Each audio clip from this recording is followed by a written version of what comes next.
নবী সাল্লাল্লাহু আমাকে আপনাকে আরো কতটা ভালোবাসে সে আলোচনার প্রারম্ভে আমি সর্বপ্রথম আপনাদেরকে এই কথা বলতে চাই। দয়ার নবী সাল্লাল্লাহু আলাইহি ওয়াসাল্লাম সাহাবীদের নিয়ে নবী আমার বসে আছেন, মাশওয়ারা করছেন, গভীর মাশওয়ারা। এমন মাশওয়ারার ভিতরে উপস্থিত রয়েছেন হযরত সিদ্দিক আকবর, হযরত ওমর, হযরত আবু বকর, হযরত আলী, হযরত আব্দুর রহমান ইবনে মাসউদ, হযরত আব্দুল্লাহ XYZ। অনেক দামি দামি প্রথম শ্রেণীর যত সাহাবী ছিল নবী আমার সাহাবীদিগকে নিয়ে মাশওয়ারা করতেছিলেন। ঠিক এহানা প্রেক্ষাপটে আল্লাহ নবী সাল্লাল্লাহু আলাইহি ওয়াসাল্লাম বলে বসলেন, ও আমার সাহাবীরা, তোমরা কি শুনছো? আমি রাসূলুল্লাহ আমার কাছে এই মুহূর্তে জিবরিল আমিন আলাইহিস সালাম একটি খবর দিয়ে গেলেন, সেটা কি আমি তোমাদের জানাবো। মনোযোগ দিচ্ছেন?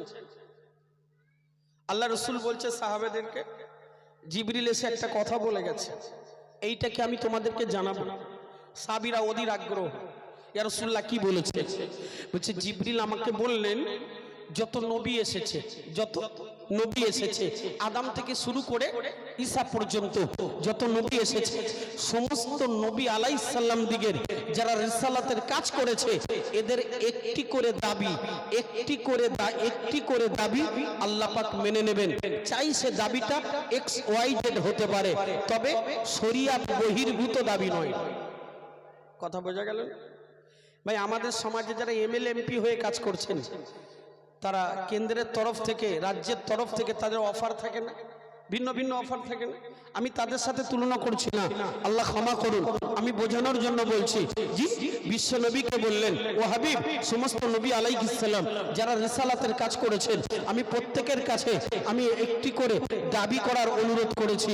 আমি তাদেরকে জানিয়েছি যে তোমাদের একটি করে দাবি মেনে নেব, যা চাবে তা পাবে। আদম নবী চেয়েছে দিয়েছি, মুসা নবী চেয়েছে দিয়েছি, ঈসা নবী চেয়েছে দিয়েছি, ইব্রাহিম নবী চেয়েছে দিয়েছি, ইসাক চেয়েছে দিয়েছি। 1 লক্ষ মতান্তরে 2,24,000 পয়গম্বরা এরা চেয়েছে, এদেরকে দিয়েছি। ও হাবিব, আপনি কি চান? আপনিও একটি দাবি করুন, আপনি যেটা চাইবেন আপনাকেও আমি সেইটা দেব। বিশ্বনবী বললেন, আল্লাহ আমার দাবিটাকে আপনি স্টক করে রেখে দেন। একটু সুবহানাল্লাহ বলবেন। সেই শুরুতে বলেছিলাম, প্রথমে আলোচনা শুধু শোনার না, একটু বোঝার। এরকম ডিস্টার্ব হচ্ছে মাইকম্যান ভাই, লাইটিং এর দায়িত্বে যারা আছেন অনেক ডিস্টার্ব হচ্ছে, তাতে মানুষের অসুবিধা হচ্ছে। ব্যাপারটাকে একটু খেয়াল করুন, মনোযোগ দেন। দাঁড়িয়ে বসে যারা আছেন একটু মনোযোগ। আল্লাহ নবী বলছে, আল্লাহ আমার দাবিটাকে স্টক করে রেখে দেন। ভাই, স্টক করে রেখে দেওয়ার মতলবটা ভালো না খারাপ গো? কথা বলে। ধানের সময় ধান কিনে পাটের সময় ধান বেচলে লাভ হবে না? ধানের সময় ধান কিনে পাটের সময় ধান বেচলে লাভ হবে না? এইটা তো স্টক। এই ছোটবেলায় আমরা একটা গল্প পড়েছিলাম না, পিপিলিকা 6 পাই পিলপিল চলি, শীতের সঞ্চয় চাই, খাদ্য খুঁজিতে যাই। খাদ্য সঞ্চয় করে রাখছে, তো জিজ্ঞাসা করছে, হ্যাঁ রে খাদ্য সঞ্চয় করছি কেন? বলছে সামনে বর্ষাকাল আসলে বেরোতে পারবো না, তাই স্টক করে রাখছি। স্টক করে রেখে দেওয়ার মতলব ভালো না খারাপ? ভালো। নবী বলছে আমি স্টক করে রেখে দেন, প্রয়োজনে চেয়ে নেব। সাহাবীদের ভিতরে বেশিরভাগ রাসূলুল্লাহর সাথে কথা বলতেন আবু বকর সিদ্দিক আকবর। বলছে রাসূলুল্লাহ, এই স্টক করে রেখে দেওয়ার ব্যাপারটা আমার মাথায় ঢুকলো না, আপনি কি করবেন সেইটা একটু আমাকে জানান। ভাইরা জানেরা যুবকেরা, বিশ্বনবী হাবিবুল্লাহ জনাবে মুহাম্মদুর রাসূলুল্লাহ সাল্লাল্লাহু আলাইহি ওয়াসাল্লাম সুনান নবী আমার প্রাণ নবী বললেন, এ বাবা আবু বকর, আমি স্টক করে রেখে দিয়েছি। তার কারণ হলো একটা, হযরত জিবরিল আমিন আলাইহিস সালাম আমি রাসূলুল্লাহ একবার পাহাড়ের সন্নিকট আমার কাছে এসে হাজির। আসসালাতু আসসালামু আলাইকা ইয়া রাসূলুল্লাহ ইয়া হাবিবাল্লাহ। ও নবী, আপনি কি জানেন আল্লাহ পাক জাহান্নাম কয়টা বানিয়েছে? আমি বললাম আমি জিবরিল জানি না। ওই সময় জিবরিল আমায় আবার জিজ্ঞাসা করলেন, ইয়া রাসূলুল্লাহ ইয়া হাবিবাল্লাহ, ও নবী আপনি একবার বলুন, একবার বলুন জান্নাত কি কয়টা আপনি জানেন? আমি রাসূল বললাম জানি না। জিবরিল এবার জবাবে বললেন, ইয়া রাসূলুল্লাহ আল্লাহ জাহান্নাম বানিয়েছে 7টি, আল্লাহ জান্নাত বানিয়েছে 8টি। আমি রাসূলুল্লাহ আলহামদুলিল্লাহ পড়লাম, কিন্তু কিছুক্ষণ পরে আমি জিবরিলকে জিজ্ঞাসা করলাম, ও জিবরিল, আমি আমাকে জানানো হোক আল্লাহ কেন জাহান্নাম বানিয়েছে। ওই সময় জিবরিল জবাবে বললেন, ও নবী, ও নবী, আল্লাহ জাহান্নাম এই জন্য বানালো, আল্লাহ নাফরমান বান্দা যারা হবে, গুনাহগার বান্দা যারা হবে, আল্লাহ ওই বান্দা দিগকে জাহান্নামের ভিতরে নিক্ষেপ করে আল্লাহ তাদেরকে দগ্ধীভূত করবেন। যে না কথা বললে রাসূলুল্লাহ বলে, আমি শোনার সঙ্গে সঙ্গে আমি বেহুশ হয়ে গেলাম। যেই বলেছে আল্লাহ তার নাফরমান বান্দা দিগকে জাহান্নামে দেবে, আমি রাসূল শোনার সঙ্গে সঙ্গে বেহুশ হয়ে গেছি। জিবরিল বলে, রাসূলুল্লাহর হুঁশ ফিরানো হলো। নবী জিজ্ঞাসা করছে, জিবরিল সত্যি কি জাহান্নামে দেবে মানুষকে? বলে হ্যাঁ। কাদের কাদের দেবে? আল্লাহ রাসূল প্রশ্ন করছে, মনোযোগ দেবেন। যুবকেরা, মা বোন যারা পর্দাতে আছেন, গভীর ভাবে মনোযোগ। বিশ্ব নবী হাবিবুল্লাহ নবী আমার জিজ্ঞাসা করলেন, ও জিবরিল, ও জিবরিল, এই জাহান্নাম গুলাতে কাকে কাকে কে কিভাবে যাবে? জিবরিল বলতে লেগেছে, ইয়া রাসূলুল্লাহ, ইয়া হাবিবাল্লাহ, এই জাহান্নামে ইয়াজুজ মাজুজের দলেরা যাবে। এই জাহান্নামটাতে এমনি করে নমরুদ ফিরাউনের দল বলে যাবে। ও নবী, এই জাহান্নামটাতে ইহুদি নাসারা যাবে। ও নবী, এই জাহান্নামটাতে এই ধরনের বান্দারা যাবে। এইভাবে বলতে বলতে 6টা জাহান্নামের কথা বলে হযরত জিবরিল আলাইহিস চুপ হয়ে গেলেন। আমার নবী জিজ্ঞাসা করলেন, ও জিবরিল,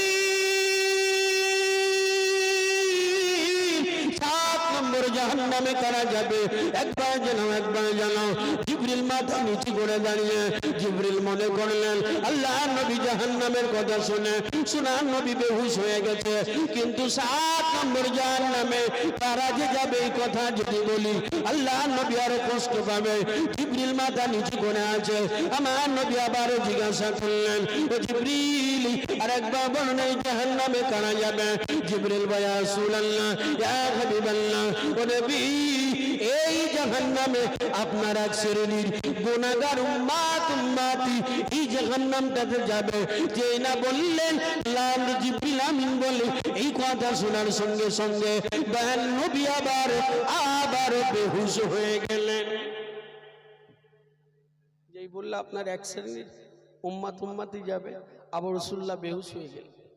জিবরিল বলে, কিছুক্ষণ পরে রাসূলুল্লাহর হুঁশ ফিরেছে। আমি নবীকে বললাম, নবী আপনি এমনটা কেন ভাবছেন? ও জিবরিল, আমার একটি উম্মত জাহান্নামে যাক আমি রাসূলুল্লাহ আন্তরিকভাবে চাই না। একটু সুবহানাল্লাহ বলবেন। আমি নবী চাই না একটা উম্মত জাহান্নামে যাক, আমি চাই না। রাসূল বেহুশ হয়ে গেলেন, কাঁদছে। সেই নবীর উম্মত মাহফিল ছেড়ে যাচ্ছে আসছে, মাহফিল ছেড়ে যাচ্ছে আসছে, যেন একটা মজার মাহফিল। এটা নবিয়ানা মাহফিল তো নাকি? ভাই কথা বলে না। আমি উঠে গেলেন, আমি আসলেন। নীতিটা ভালো না, এটা সোজা করুন, ভালো হবে। আমি এসেছি আল্লাহকে খুশি করার জন্য, নবীর জন্য। এই চেয়ারে XYZ বসতে পারে, এই চেয়ারে XYZ বসতে পারে, বিষয় ওটা না।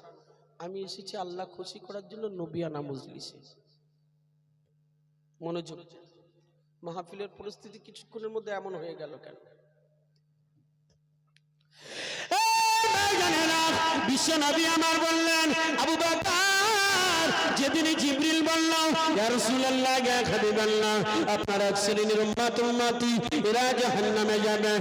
আমার নবী বললেন, ইয়া আবু বকর, ওই কথাটা আমার মনে ছিল। আল্লাহ যখনই বললেন, ও নবী, ও নবী, প্রত্যেক নবী আলাইহিস সালাম দিকে একটা করে দাবি আমি মেনে নেব, একটা করে দাবি আমি মেনে নেব। আদম নবী চেয়েছে দিয়েছি, মুসা নবী চেয়েছে দিয়েছি, ইব্রাহিম নবী চেয়েছে দিয়েছি, সমস্ত নবীরা চেয়েছে দিয়েছি। ও নবী, আপনি কি চান? আপনি যা চাবেন তা পাবেন। আমি বললাম, আল্লাহ আমার দাবি স্টক করে রেখে দেন, সময় চেয়ে নেব। আবু বকর বলে, ইয়া রাসূলুল্লাহ, আপনি কখন যাবেন, কি যাবেন? নবী বললেন, আবু বকর, কিয়ামতের ময়দান বড় অসহায় ময়দান। আমার শোনা আছে, জানা আছে, এক শ্রেণীর আমার উম্মতরা জাহান্নামে যাবে। ও আবু বকর, কিয়ামতের দিন ওই মুসিবতের দিনে আমি রাসূলুল্লাহ আমার এই দাবিটাকে আমি হাবিব উম্মতের জন্য কাজে লাগাবো।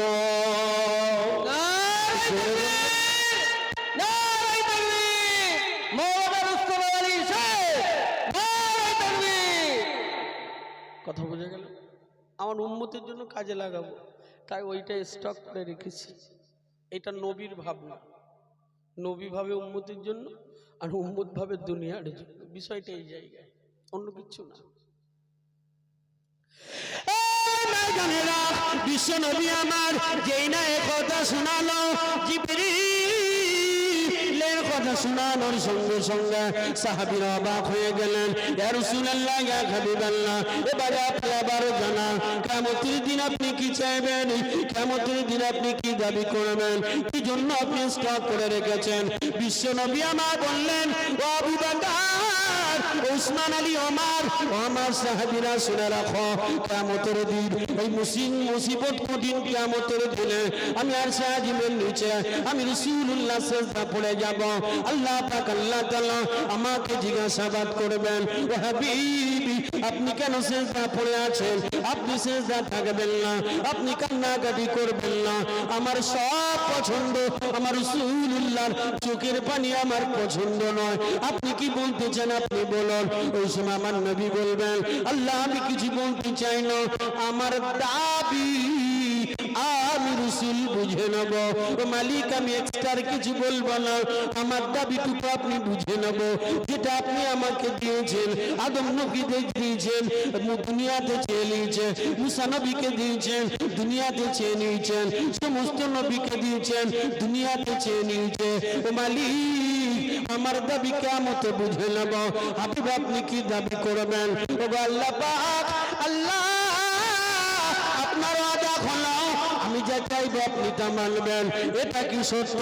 আল্লাহ বললেন জি হ্যাঁ। হাবিব আপনি কি চান বলুন। আল্লাহ আমি যা চাইবো তা দিবেন, আল্লাহ আমি যা চাইবো তা দিবেন। ও হাবিব আপনি যা চাবেন তা পাবেন। আপনি একবার বলুন আপনি কি চান। দয়ার নবী আমার ওই সময় বলতে লেগেছে, ও রব্বুল আলামিন আল্লাহ আজকে আমাদের দিন আমি রাসূলুল্লাহ যদি বলি ইনি জান্নাতি তো জান্নাতি, উনি জান্নাতি তো জান্নাতি, ইনি জান্নাতি তো জান্নাতি, উনি জান্নাতি তো জান্নাতি, যাকে যাকে যাকে যাকে ইশারা করব কোনো কথা শুনবো না, তাকে তাকে জান্নাতি দিতে হবে। আল্লাহ আমার এই দাবি মেনে নিতে হবে। যাকে যাকে যাকে যাকে সুপারিশ করব তাকে আপনাকে জান্নাত দিতে হবে। আমার আল্লাহ বললেন, হাবিব আপনার দাবি আমি আল্লাহ পাক আপনার দাবি মেনে নিলাম।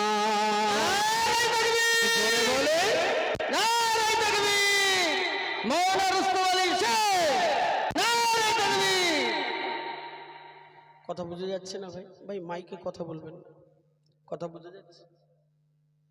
ইনি জান্নাতি তো জান্নাতি, উনি জান্নাতি তো জান্নাতি, যাকে যাকে যাকে যাকে ইশারা করবো তাকে জান্নাত দিতে হবে। ভাই ছোটখাটো বিষয় নাকি? ছোটখাটো বিষয়? আচ্ছা যাকে যাকে ইশারা করবে সে মনে হচ্ছে নবীর কাছের না দূরের? লাইনটা বুঝে যাচ্ছে না যাচ্ছে না? যদি রাসূলুল্লাহ কাউকে ইশারা করে নিশ্চয়ই নবীর কাছের লোক হবে। তাহলে হিসাব কি বুঝে যাচ্ছে? তিনি জান্নাতি হবার উপযুক্ত। ইশারা যাকে পারলেকে জান্নাত দিতে হবে। কেন? কিয়ামতে তার পাওয়ার থাকবে না থাকবে না? কিয়ামত দিনে পাওয়ার থাকবে না থাকবে না? কিছু বলে না কেন? আসছে পীরজাদা, আসছে পীরজাদা আসছে, একটুখানি সময় দেওয়া যাবে না ভাই? 2-4 মিনিট 5 মিনিট আর কিছুক্ষণ, এসে গেছে ফেরে আসলেই উঠবে। জি হ্যাঁ, নবী যাকে ইশারা করবে সে জান্নাতি। তাহলে নবীর সাথে সম্পর্কটা এরকম হওয়া দরকার। আছে আমার আপনার সম্পর্ক? আমার আপনার সম্পর্ক সব বিক্রি হয়ে গেছে। আমার আপনার ভালোবাসা কিছুটা মাকে দিয়েছি, কিছুটা বাবাকে দিয়েছি, কিছুটা ভাইকে দিয়েছি, কিছুটা বোনকে দিয়েছি, কিছুটা বিবিকে দিয়েছি, কিছুটা ছেলে মেয়েকে দিয়েছি, কিছুটা গ্রামবাসীকে দিয়েছি, কিছুটা প্রতিবেশীকে দিয়েছি, কিছুটা আত্মীয় স্বজনকে দিয়েছি, কিছুটা ব্যবসা বিজনেসকে দিয়েছি, কিছুটা দুনিয়াকে দিয়েছি। XYZ সব দিতে দিতে ভাগ হয়ে গেছে, নবীর জন্য ফাঁকা সব হয়ে গেছে, নবীর জন্য কিচ্ছু নেই। অথচ নবী বলছে লা ইউমিনু আহাদুকুম হাত্তা আকুনা হাব্বা ইলাইহি মিন ওয়ালিদিহি ওয়া ওয়ালাদিহি ওয়ান নাসি আজমাইন। ততক্ষণ পরিপূর্ণ মোমেন হতে পারবে না। এই যা কিছু বললাম এদের সকলের চাইতে বেশি ভালো নবীকে বাঁচতে হবে। কথা বোঝা গেল? সে ভালোবাসা তৈরি হয়েছে। কানের গোড়ায় টিকার ধরলে সব ভালোবাসা বেরিয়ে যায়। কানের গোড়ায় টিকার ধরলে সব ভালোবাসা বেরিয়ে যায়। যে নবীকে ভালোবাসুন, নবী ছাড়া কোনো রাস্তা নেই কিয়ামতে। হ্যাঁ, কিয়ামত দিনে নবী পাক কি হবেন? সভাপতি হবেন, তাই না? জি। আমরা সবাই দুনিয়া থেকে চলে যাব তো ভাই? একটু কথা বলেন, সবাই চলে যাবে। আচ্ছা, পরিশেষে যাবে কে? একদম পরিশেষ দুনিয়ার থেকে যাবে কে? যে জান নিচ্ছে সে যাবে, আজরাইল যাবে।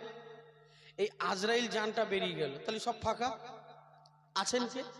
আল্লাহু আহাদ, আল্লাহ আছে, সব ময়দান ফাঁকা।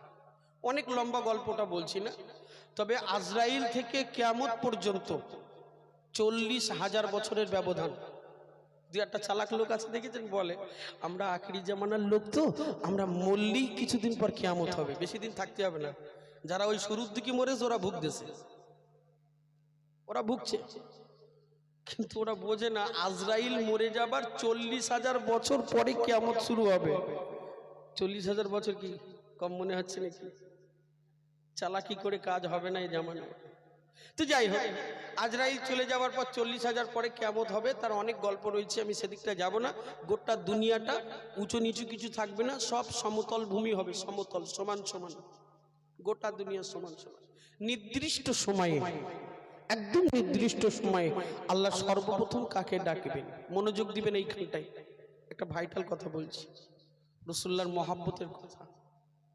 জি, যে নবী আমাকে, যে নবীকে ভালোবাসতে হবে সেই নবী সম্পর্কে আগে জানতে হবে। যে ব্যক্তিটাকে ভালোবাসবেন তার সম্পর্কে আপনার জানা উচিত, আর নইলে আপনি ধোকায় পড়বেন। আর বর্তমানে সেই ধোকাটা চলছে ভালো। নির্দিষ্ট সময়ে আল্লাহ সর্বপ্রথম কাকে ডাকবেন? সব শেষ, কিয়ামত হবে, আল্লাহ প্রথমে ডাক দিবেন, মনোযোগ দিবেন। জিবরিল, ও জিবরিল, জিবরিল উঠো, জিবরিল উঠো। ও জিবরাইল, আমার নবীকে ডাকো, নবীকে। জিবরিল বলছে আল্লাহ নবীকে কোথায় পাবো? সে মক্কা নাই, মদিনা নাই, কাবা নাই, কিচ্ছু নাই, সব তো সমান সমান, সব সমান সমান, কোথায় যাবো? ও জিবরিল, আমার আরশে মুআল্লা থেকে একটা নূরের লাইট পড়ছে, দেখো দুনিয়াতে, যেখানটায় পড়ছে সেখানটায় আমার নবী আছে। একটু সুবহানাল্লাহ বলবেন? ইন্ডিয়ার শ্রোতাদের জোর করে বলাতে হয়, বাংলাদেশের শ্রোতারা বলতে হয় না, ওরা এমনি এমনি ওয়াজ শুরু করে দেয়। হ্যাঁ, এই ভাইরা সব জানে, মোবাইল দেখবে, বক্তা শেষ করিনি ওদিকে সুবহানাল্লাহ, নাউজুবিল্লাহ, আলহামদুলিল্লাহ চালাচ্ছে। আর ইন্ডিয়া বহুত চালাক। আল্লাহ পাক আল্লাহ তাআলা হযরত জিবরিল আমিনকে বললেন, ও জিবরিল, ও জিবরিল, দুনিয়াতে চলে যাও, দেখো আমার আরশে মুআল্লা থেকে একটা নূরের লাইট পড়ছে, এইখানটায় লাইটটা পড়ছে, সেইখানটা আমার নবী শুয়ে আছে। হযরত জিবরিল আমিন দুনিয়ার জমিনে নেমে আসলেন। দুনিয়াতে এসে এবার এমনি করে আসমানের দিকে লক্ষ্য রেখে দেখে একটা নূরের লাইট নির্দিষ্ট জায়গা করে পড়তে লেগেছে। হযরত জিবরিল আমিন ইজ্জতের সাথে, সম্মানের সাথে বলতে লাগলেন, আসসালাতু আসসালামু আলাইকা ইয়া সাইয়্যিদুল মুরসালিন, আসসালাতু আসসালামু আলাইকা ইয়া সাইয়্যিদুল মুরসালিন। ও নবী, ও নবী, আল্লাহর হুকুম, আপনি উঠে যান, উঠে যান। যেই না বলবে মদিনার কবরস্থান তৎক্ষণাৎ দুই দিকে ফেটে মাটি দুই দিক হয়ে যাবে। এই সময় জিবরিল কুদরতি হাতটা যেই না বাড়িয়ে দেবে, আমার নবী পাক জিবরিলের কুদরতি হাতটা ধরে দয়াল নবী আমার মদিনার কবরস্থান থেকে ডাইরেক্ট কিয়ামতের ময়দানে উঠবে। জোরে বলেন সুবহানাল্লাহ। ডাইরেক্ট কজন হলো? কজন হলো? দুজন, জিবরাইল আর রাসূলুল্লাহ, দুইজন হয়েছে। এবার আল্লাহ বলছে, জিবরিল, ও জিবরিল, ইসরাফিলকে ডাকো, ইসরাফিল। জিবরিল ডাকছে, ইসরাফিল, ও ইসরাফিল উঠো। ইসরাফিল উঠে আল্লাহ বলছে, ইসরাফিল ফু মেরে দাও। ইসরাফিল ফু মেরে দিলে একে একে উঠতে উঠতে উঠতে উঠতে উঠতে সব জায়গার মানুষ উঠছে উঠছে উঠছে, আমি আপনি উঠলাম, সবাই উঠলো, প্রাণীরা উঠলো, গরু ছাগল ভেড়া দুম্বা যা আছে সব উঠতে উঠতে সে আদম থেকে শুরু করে একেবারে আমার মানে কিয়ামতের আগ পর্যন্ত যারা সবাই কিয়ামতের ময়দানে উঠে পড়েছে। বিশাল ভিড়পূর্ণ এলাকা। মনোযোগ দেবেন এইখানটায়, আমি কিন্তু এইটাই বলতে চেয়েছি, মনোযোগ। সবাই উঠে গেছে, সব বিশাল ভিড়পূর্ণ এলাকা, অনেক কথা অনেক কথা, আমি শুধু যেটা বলবো আর কি। হ্যাঁ, উঠে গেছে। আল্লাহ বলছে জিবরিলকে, ও জিবরিল, জিবরিল বিচারালয় তৈরি করো, বিচার হবে। আজকের এই যে জায়গাটা আছে, এই জায়গার ভিতরে সবচেয়ে সম্মানীয় জায়গা এটা না, এবং ভালোও লাগছে। ঠিক কিয়ামতের ময়দানে আল্লাহ পাকের বিচারালয় তৈরি হবে, সিংহাসন নামানো হবে। আচ্ছা, ওই সিংহাসনটা কোথায় নামানো হবে? বর্তমান ভারতবর্ষের জমিনে কোন জায়গায়? ভারতে? আরবে? আরবে যারা মক্কা মদিনা গেছেন জানেন, আরাফের ময়দানে গেছে, আছেন অনেক মানুষ। ওই আরাফের ময়দানটা হবে বিচারালয়ের সিংহাসন। ওইখানে গিয়ে যদি আল্লাহ মৌকা মেলায়, আজকের তো এখানে একটা সুযোগ হয়েছে তানভীর ইন্টারন্যাশনাল ট্রাভেলসের তরফ থেকে, বা ট্রাভেলসের তরফ থেকে না বাবুর তরফ থেকে, বাবুর তরফ থেকে, মানে হাজি সাহেব বাবুর তরফ থেকে জি এমনি করে টোকেনের ব্যবস্থা করা হয়েছে। যার নামটা তোলা হবে তার নামটা উঠবে, মানে যে নামটা উঠবে আর কি, তাকে টোটাল উমরার প্যাকেজ তার খরচ দেওয়া হবে, সম্ভবত তানভীর ইন্টারন্যাশনাল ট্রাভেলসের সঙ্গে যাবে, তাই না? জি হ্যাঁ। তো আলহামদুলিল্লাহ, একবার আরাফাতের ময়দানে গেলে ওইখানটায় বললেন, মালিক এইখানে বিচার হবে, আর এইখানকার বিচার আমার জন্য সহজ করে দেবেন, এই দোয়াটা করে আসবে। জিবরিল আমিন আলাইহিস সালাম বিচারালয় তৈরি করলেন, বিরাট ব্যাপার, বিশাল কিছু বিচারালয় তৈরি হয়ে গেল। আল্লাহ বললেন, জিবরাইল এই স্টেজ, এই যে বিচারালয়, এই যে এমনি করে এই আমার এই যে বিচারালয়ের জায়গা তৈরি হয়ে গেছে, ও জিবরাইল এর ডান দিকে একটা কুরসি রাখো, যে কুরসিটাকে আমি দীর্ঘ বছর ধরে সম্মান করে রেখেছি, ইজ্জতের সাথে রেখেছি, যার মূল্যায়ন দুনিয়ার জমিন নয়, আসমান জমিনে দুলাখ ভুলাখ চন্দ্র সূর্য তারকা, যার 70 কোণার এক কোণা বিক্রি করে দিলে গোটা আসমান জমিন দুলাখ ভুলাখ চন্দ্র সূর্য তারকা XYZ কোনো কিছু তার মূল্যায়নের সাদৃশ্য তৈরি হবে না, সামঞ্জস্য তৈরি হবে না। সেই কুরসিটা এনে ডান দিকে রাখো।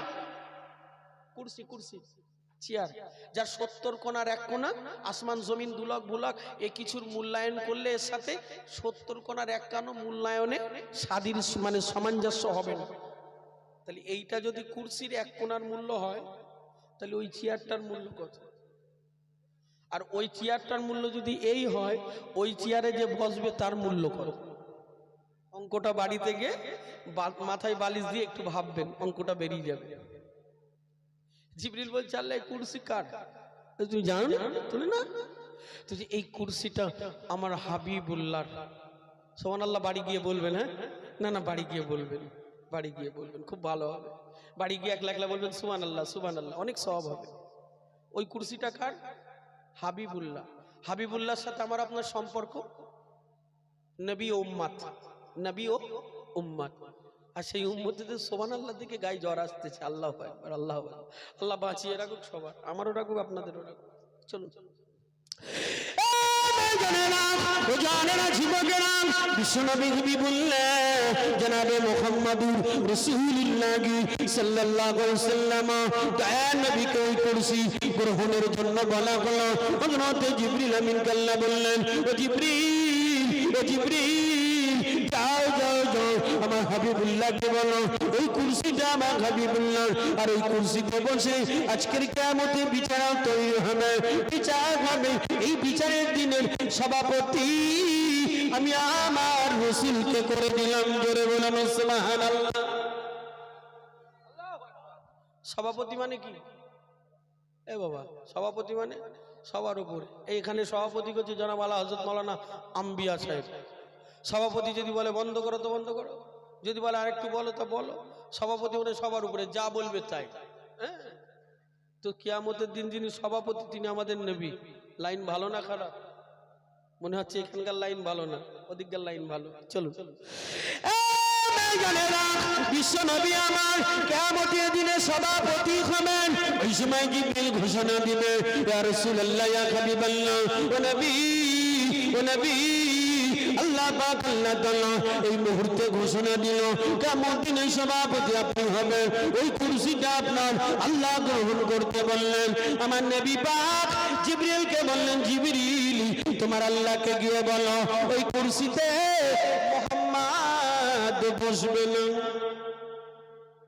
সব তোলট পালট হয়ে গেল, ঠিক না? আল্লাহর পরিকল্পনা হাবিবুল্লাহ বসবে। আরে পরিকল্পনা সেদিনকার না, অনেক পূর্বে। নবী বলছে তোমার আল্লাহকে বলো ও কুরসিতে মুহাম্মদ বসবে না। লাইনটা কি বুঝে যাচ্ছে? কেউ বসতে চায় আর কাউকে বসাতে চায়। একজন বলছে আমি বসবো, তার গুরুত্ব দিইনি। আর একজন দাঁড়িয়ে আছে, তাকে বলছে আপনি আসুন বসুন। লাইনটা বোঝা গেল না? নবী বলছে তোমার আল্লাহকে গিয়ে বলো তো বসবে না। জিবরিল এসে বলছে আল্লাহ এই খবর। আল্লাহ ডাইরেক্ট এলহাম করছে, হাবিব কুরসি আপনার, সভাপতি আপনি, পরিচালনা করবেন আপনি। আল্লাহ আমি বসতে পারি, আমার একটা শর্ত আছে। সুবহানাল্লাহ, সুবহানাল্লাহ। ওখানেও শর্ত খাড়া করবে, সুযোগ পেলেই শর্ত খাড়া করবে। এইটা হলো নবীর খাসলাত।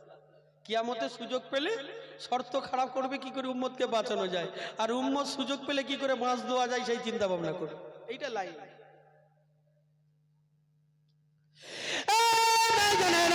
বিশ্ব নবী আমার বললেন, মালিক আজকে কিয়ামতের ময়দান আপনি যদি চান কুরসি আমার, আপনি যদি চান সভাপতি আমি রাসূলুল্লাহ, আল্লাহ আমার একটা দাবি মানতে হবে। আল্লাহ আমার একটা দাবি মানতে হবে। যদি আপনি দাবি মানেন আমি মুহাম্মদ রাজি আছি। আল্লাহ বললেন, হাবিবুল্লাহ আপনি যা চাবেন তা পাবেন, কিন্তু সভাপতি আপনি, আপনি যা চাবেন তা পাবেন, কুরসি আপনার। বিশ্ব নবী বললেন, আল্লাহ আমি যা চাবো তা দিবেন। আল্লাহ বললেন যা চাবেন তা পাবেন। বিশ্ব নবী বললেন, ও মালিক, ও মালিক আজ কিয়ামতের দিন সূর্যকে আপনি নিচে নামিয়ে এনেছেন আর 11টা মুখ খুলে দিয়েছেন। আল্লাহ জমিন পুরো তামাক হয়ে যায়, মাথার গিনু তকবাক করে ফুলবে। আল্লাহ আল্লাহ গো গায়ের ঘামে মাথা গিনু পড়ে পড়ে গোটা কিয়ামতের ময়দান কোথাও বা নহর তৈরি হয়ে যাবে, মানুষ বুডুবু খাবে, জমিন পুরো তামার মতো হয়ে যাবে। ও মালিক আর সে আজিমের ছাড়া কোনো জায়গা দেবে না। ও আল্লাহ এই কঠিন পরিস্থিতিতে আমি মুহাম্মদুর রাসূলুল্লাহ আমার একটা দাবি, আল্লাহ আপনি আমাকে শেষে পাঠিয়েছেন, আখিরি পয়গম্বর করেছিলেন। আল্লাহ আল্লাহ আদম নবীকে প্রথমে, তারপরে আপনি শীষকে পাঠালেন, একে একে 1 লক্ষ মাতান্তরে 2,24,000 পয়গম্বরকে আল্লাহ আপনি পাঠালেন। আল্লাহ দুঃখ নয়, কিন্তু এই ধারাবাহিকতায় কিয়ামতের বিচার যদি আপনি শুরু করেন আমার উম্মতেরা কষ্ট পাবে, ইনি কষ্ট পাবে, উনি পাবে, উনি পাবে, কোটি কোটি কোটি কোটি কোটি কোটি উম্মাত উম্মাতি কষ্ট পাবে। আল্লাহ আমার পছন্দ নয়, আমি সহ্য করতে পারবো না। আমার উম্মতকে বড় মহব্বত করি, আমার জানের চাইতে ভালোবাসি। ও মালিক জীবনে আরামের বিছানা নিলাম না উম্মতের জন্য, জীবনে ভালো খেলাম না উম্মতের জন্য, জীবনে সুখ পেলাম না উম্মতের জন্য।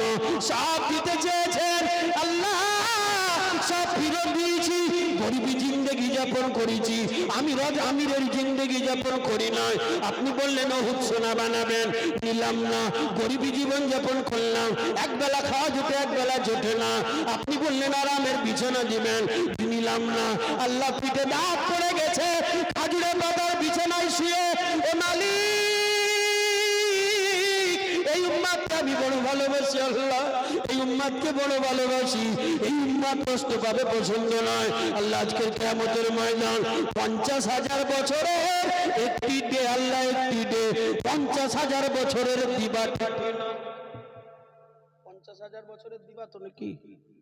50,000 বছরের একটি দিবা। দিবা দিবা দিন রাত না বলো, দিবা। যার কোনো সকাল নেই, যার কোনো বিকাল নেই, পুরো দুপুর ফাটাফাটি রৌদ্র। তার মানে কি বৈশাখের ফাটাফাটি রৌদ্র কেমন লাগে ভাই ফাঁকা মাঠে? এবারে অনেক ভ্যানালা তাই এসি কিনেছে, খবর আছে এসির দোকানে অনেক ভ্যানালা ভাই এসি কিনেছে, টোটো চালাচ্ছে, বলছে ভাই কিছু হোক না হোক সারাদিন পরে বাড়ি এসে তো ভালো থাকবো। এত বড় এত বড় এত দূরে 9 লক্ষ মাইল দূরে জুড়ে রয়েছে, তার তেজ আমরা সহ্য করতে পারলাম না। আর কিয়ামতের দিন মাথার নিখতে চলে আসবে, আর 11টা মুখ হবে। সেই পরিস্থিতি কি? নবী বলছে 50,000 বছর যদি কিয়ামতের দিন হয়, দিবা হয়, তাহলে আদম থেকে বিচার শুরু হলে আমার উম্মতের যখন বিচার হবে মিনিমাম 5,000 বছর যাবে, আনুমানিক। আনুমানিক সব নবীর যত উম্মত, আমার নবীর সবচাইতে বেশি। সুবহানাল্লাহ, সুবহানাল্লাহ। তো 10,000, 5,000, 2,000ই ধরেন, তো 2,000 বছর কি মনে হচ্ছে? 60-70,000 বছরেতে আমাদের খেলা শেষ, ডুম ফিউজ হয়ে যাচ্ছে যখন তখন এদিক ওদিক। হ্যাঁ, তাহলে 2,000, 5,000 বছর পরে বিচার হবে, এটা আমার পছন্দ নয়। আল্লাহ আল্লাহ এটা আমার পছন্দ। জানে না ও নবী আশিকান আম্মা জান, মা বোন যারা পর্দাতে আছেন, মা গভীর ভাবে মনোযোগ। আমি একদম শেষের দিকে, যখন তখন ছুটির ঘন্টা বেজে যাবে, গভীর ভাবে মনোযোগ। বিশ্ব নবী হাবিবুল্লাহ জনাবে মুহাম্মদুর রাসূলুল্লাহ সাল্লাল্লাহু আলাইহি ওয়াসাল্লাম সোনা নবী আমার বললেন, ও মালিক, আমি কোনো কথা শুনব না, আমি কোনো কথা শুনব না। এই কঠিন কিয়ামতের ময়দান, সূর্য নিচে আসবে, জমিন পুড়ে তামাক হবে, মাথার গিরু তকবক করে ফুলবে।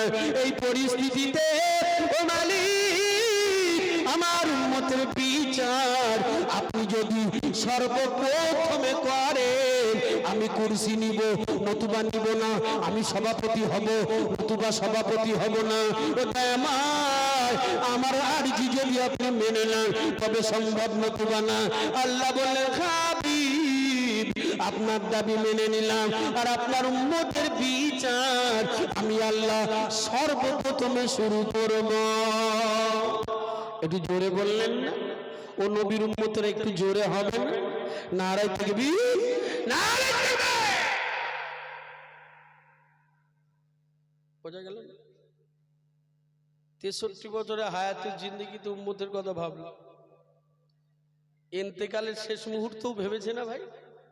এই আলোচনা সব শোনা আছে, দুনিয়া এসেও ভেবেছে, ভাবেনি? দুনিয়া এসেও ভাবেনি, আবার কিয়ামতের দিন ভাববে। ও ভাই, এ আপনার কোথায় পাবেন? এ আপনার কোথাও পাওয়া যাবে না, এ আপনার তো আর কোথাও পাওয়া যাবে না। সময় আছে, লাইনটাকে একটু চেঞ্জ করে নেন। সময় আছে, লাইনটাকে চেঞ্জ করে নেন। তবে সময় হাতে খুবই কম, খুব কম সময়। প্রত্যেকটা পরিকল্পনা উম্মতের জন্য ছিল, আর সেই উম্মত খুললাম খুললাম দুনিয়া করছে, খুললাম খুললাম, কোনো টেনশন নেই। বাজার ঘাট, ব্যবসা, বিজনেস, টাকা পয়সা, লেনদেন, এটা ওটা, প্রত্যেকদিন ভালো মন্দ, বাজার 3-4 জায়গায় রান্না, এটা ওটা, খাওয়া দাওয়া, বন্ধুদের সাথে আড্ডা, ইয়ারকি পাক্কম, নামাজ নাই, রোজা নাই, জাকাত নাই, হজ নাই, তরিকাত নাই, সুদ, ঘুষ, মদ, জুয়া, জেনা, ব্যভিচার, অন্যের মেলা জমিন দখল করে খাওয়া, রাহাজারি চলছে। কিছু নেই। যেই বয়স হয়ে গেছে, নেওড়া মসজিদিকে কোনায় গিয়ে ঠেলে বসে রয়েছে। কি হবে? আল্লাহ তুমি বাঁচাও। খতমাল্লাহু আলা কুলুবিহিম যদি পড়ে যায় তাহলে খেলা শেষ। শুধু উম্মতে মুহাম্মাদির জন্য একটু ফ্যাসিলিটি আছে। কেন? ইন্তেকালের শেষ মুহূর্ত পর্যন্ত সে লাইন খোলা আছে, ঠিক কি না?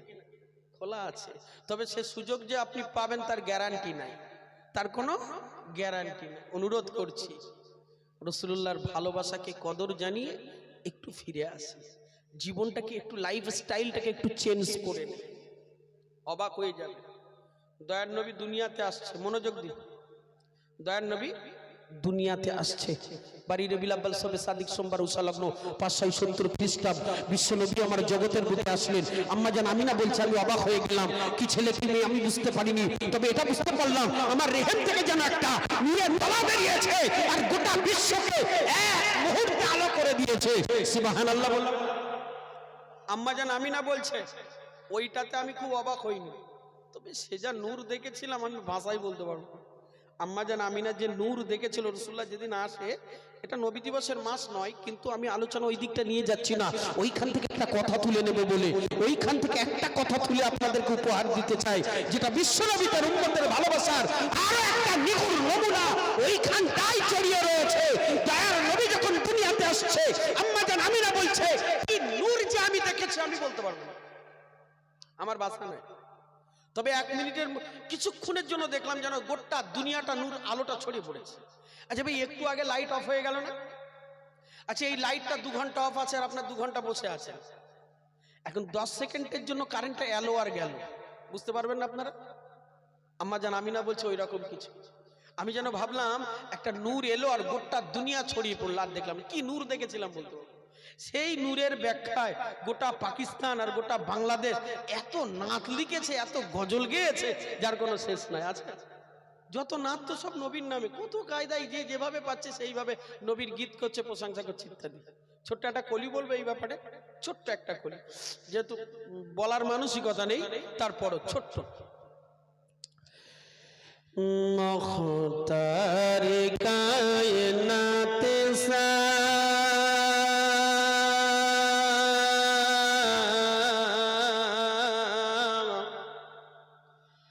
मुख्तार कायनात सा दाता कोई निगी मेरे रसूल पाक जैसा कोई नहीं। जिस वक्त देखा चाँद ने चेहरा हुजूर का वो देखते ही हो गया सिजदा हुजूर का। একটু সুবহানাল্লাহ বলেন। जिस वक्त देखा चाँद ने चेहरा हुजूर का, যখন চাঁদ দেখলো আমার নবীর চেহারাটা। আমরা গজলে পড়েছি না, নবী চাঁদের মতো সুন্দর। চাঁদের মতো বলা যাবে না, শরিয়াত বলছে বলা যাবে না, চাঁদের মতো বলা যাবে না। চাঁদ যখনই নবীকে দেখছে, চাঁদ বলছে আমি দেখার সঙ্গে সঙ্গে আমি সেজদা পড়ে গেলাম। একটু সুবহানাল্লাহ বলবেন। চাঁদ নিচেই সেজদা করছে, তো তাকে চাঁদের মতো কেমন বলবে? বলতে গেলে এটা বলা যায় চাঁদের চাইতে অধিক উজ্জ্বল চাঁদ। কবি লিখছে, जिस वक्त देखा चाँद ने, जिस वक्त देखा चाँद ने चेहरा हुजूर का देखते ही हो गया सिजदा हुजूर का। कहने लगा,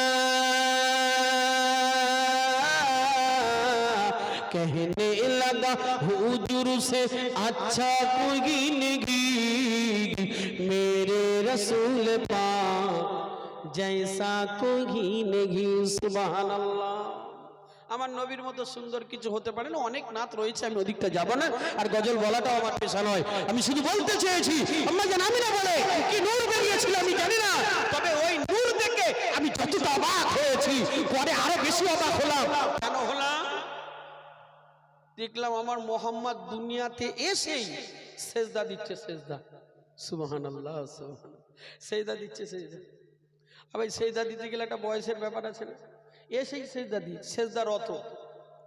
আম্মা জান আমিনা বলছে আমি তো অবাক হয়ে গেছি, আমি তো দেখি না এমনটা। ওইটা দেখে আর যতটা অবাক হয়েছি, পরে আরো হলাম। কেন হলাম? সেজদাতে গিয়ে দেখি ঠোঁট দুটো আবার বিড়বিড় করে নড়ছে। এ বাবু, নড়ছে মানে কিছু বলছে। আর বলতে গেলে আমাদের সমাজে একটা বয়সের ব্যাপার আছে, তো কি বলে শিশু মোহাম্মদ এসে সেজদা দিচ্ছে, আবার ফের কি বলেটা। আম্মা জান আমিনা বলছে নিশ্চয় মায়ের কথা নাই বাবার কথা বলে ও কানটা লাগিয়ে দিয়েছি। আমার মোহাম্মদের ঠোঁটের কাছে কানটা লাগিয়ে দিয়েছি। যুবকেরা, মা বোন যারা পর্দাতে আছেন, গভীর ভাবে মনে যাও। বিশ্ব নবী হাবিবুল্লাহ জনাবে মুহাম্মাদুর রাসূলুল্লাহ সাল্লাল্লাহু আলাইহি ওয়াসাল্লাম, সোনার নবী আমার জগতের বুকে যেই না ছিলেন, নবী আমার সেজদারত অবস্থা। আম্মা জান আমিনা বলেন আমি বড় অবাক হয়ে গেলাম, ঠোঁট দুইটা বিড়বিড় করে লড়ে, আমি বড় অবাক হয়ে গেলাম। আমার কানটা লাগিয়ে দিলাম।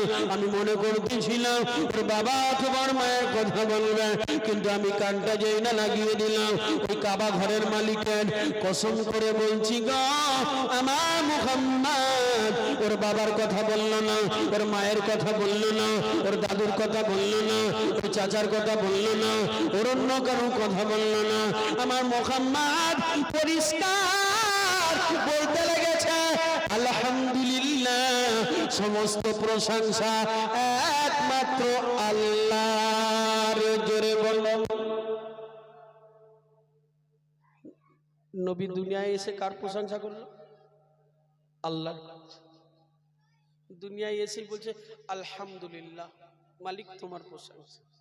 আম্মা জান আমিনা খুশি হয়ে গেলে ফের আবার কানটাকে সরিয়ে নিলেন, ফের দেখছে আবার যেন কি বিড়বিড় করে বলে, না আবার কিছু বলছে নাকি, তাহলে প্রথমে আল্লাহর নাম নিয়েছে মানে এবারে হয়তো মা বাবার নামটাই নেবে, ফের আবার অধীর আগ্রহে কানটা লাগিয়ে দিয়েছে ঠোঁটের কাছে।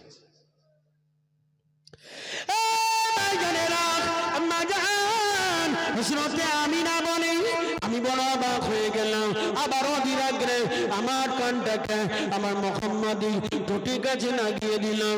জি না লাগিয়ে দিলাম, আমি শুনতে পেলাম আমার মোহাম্মদ ওর বাবার কথা বললো না, ওর মায়ের কথা বললো না, ওর দাদু চাচার কথা বললো না, আরো কারো কথা বললো না। আম্মা জান আমিনা বলে, ওই কাবা ঘরের মালিকের কসম করে বলছি আমার মোহাম্মদ পরিষ্কার বলতে লেগেছে, ইয়া রাব্বি হাবলি উম্মতি, ইয়া উম্মতি, ইয়া উম্মতি, ইয়া উম্মতি। ওগো রব্বুল আলামিন আল্লাহ, আমি মুহাম্মদ আমার উম্মত উম্মতির উপায় কি হবে? একটু সুবহানাল্লাহ বলে। আমার উম্মতের উপায় কি হবে? বাবু ওই এসেছে কত বছরে নবী? 40 বছর, 40 বছর 5 মাস 14 দিন। আর নবী সবে দুনিয়াতে এসেছে, এসে বলছে আলহামদুলিল্লাহ, তারপর বলছে আল্লাহ আমার উম্মতের উপায় কি হবে? এ ভাই বুঝা গেল? এইটা একটু বালিশি মাথা দিয়ে ভাববেন তো, নিগুড় তত্ত্বটা বার করবেন। এই যে দুনিয়াতে এসেই উম্মতের পরিকল্পনা, এই ভালোবাসার ঋণ শোধ করতে পারবেন না ভাই, গ্যারান্টি দিচ্ছি শোধ করা সম্ভব না। এই সময়ে এই কথা বলার মানে এই ভালোবাসাটা পূর্ব পরিকল্পিত, মানে রুহু জগৎ থেকে তার উম্মতের ভালোবাসেন। একটু সুবহানাল্লাহ বললেন না? আন্তরিকতার সাথে বললেন না সুবহানাল্লাহ? কি করে শোধ হবে ভালোবাসার ঋণ? সম্ভব না। অনুরোধ করছি ভালোবাসার রেঞ্জটাকে একটু বাড়ান, একটু বাড়ান। কমে গেছে, কমজোর হয়ে গেছে। নবীর ভালোবাসা কমজোর বলে আজকের বর্তমান পরিস্থিতিতে বেধড়ক মার মুসলমানরা খাচ্ছে। বর্তমান ভারতবর্ষের অবস্থা একদম করুণ জায়গায় পৌঁছে গেছে। নবীর চরিত্র না থাকার কারণে, নবীর আদর্শ না থাকার কারণে, নবীর আখলাক না থাকার কারণে আজকের গোটা ভারতবর্ষের জমিনে ফুটবলের মতো আমাদেরকে একবার এদিক থেকে ওদিকে, একবার ওদিক থেকে এদিকে, কখনো পাকিস্তানি কখনো বাংলাদেশি বলে আমাদেরকে থ্রেট করা হচ্ছে। Aadhaar card, I card, PAN card, ration card, E card, O card, P card, Z card, A to Z card থাকার পরও আমাদের নাম নিশানা মুছিয়ে দিতে চায়। উম্মতে মুহাম্মাদি বলে কখনো কখনো আমাদেরকে বেইজ্জতি করা হয়, মাথায় টুপিওয়ালা বলে কখনো কখনো আমাদেরকে থ্রেট করা হয়।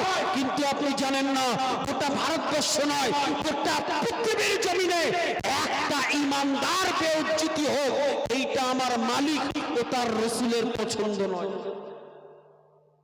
কিন্তু সে পরিবেশ আমি আপনি তৈরি করে ফেলেছি, কিচ্ছু করার নেই, মার খেতেই হবে। পরিস্থিতি সেই জায়গা তৈরি হয়ে গেছে। আজকে কোথায় যাব আমরা? যাবে কোন রাস্তা যাবে? শিক্ষার দরকার, সেইখানে আমাদের ঘাটতি। না কোরআন আছে, না ইলম আছে, না শিক্ষা আছে, কিছু নেই। বুঝবো কি করে শরিয়াত, বুঝবো কি করে তরিকাত? বুঝার মতো কান্তক জ্ঞানের আমার আপনার যথেষ্ট অভাব রয়েছে। আর যাদের ভিতরে কান্তক জ্ঞান রয়েছে তারা ইলমটাকে বিক্রি করে খেয়েছে। যাদের ভিতরে কান্তক জ্ঞান আছে আমার মতো রুস্তম আলীরা ইলমটাকে বিক্রি করে খেয়েছে। যাবো কোথায়? কোনো রাস্তা নেই। পরিস্থিতি খুব করুণ জায়গায়, এই জন্য পরিবর্তন হয়ে যায়। একটা রাস্তা ধরে নেয়, একটা রাস্তা। সবাই গুনাহগার, এত তওবা করছি কোনো কাজ হচ্ছে না। হচ্ছে ভাই? কথা বলেন না কেন?